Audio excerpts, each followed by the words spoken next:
been a lot of talk this election season about voter suppression, voter fraud, even voter intimidation. Republican presidential candidate Donald Trump has suggested that Democrats may try to steal the election. Democrats filed a lawsuit suggesting that Trump is trying to intimidate our voters. NBC4 reporter Ted Hart live at the Franklin County Board of Elections. Ted. Mike, you know, it's long-standing tradition that voters on their way to the polls may find people handing out literature at the last minute. That's part of the process. But given the rhetoric of this election season, some are worried that things may get more aggressive this year. Candidates and campaign workers rush to put a piece of literature in your hand and get a last word in your ear as you head in to vote at the early voting center. Officials here say they've received a couple of complaints from people who've said that it all makes them uncomfortable.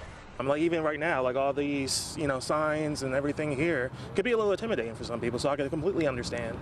In a federal lawsuit, Democrats say Donald Trump is encouraging intimidation by calling on supporters to go to the polls on Election Day and watch.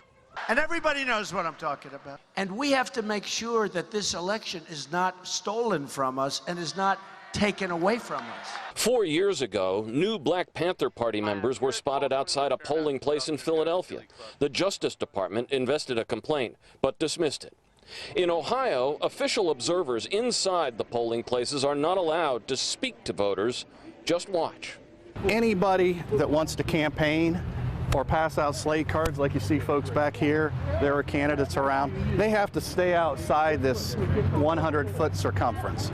Board of Elections Director Dave Payne says employees and poll workers here are well trained on what's allowed and what's not allowed.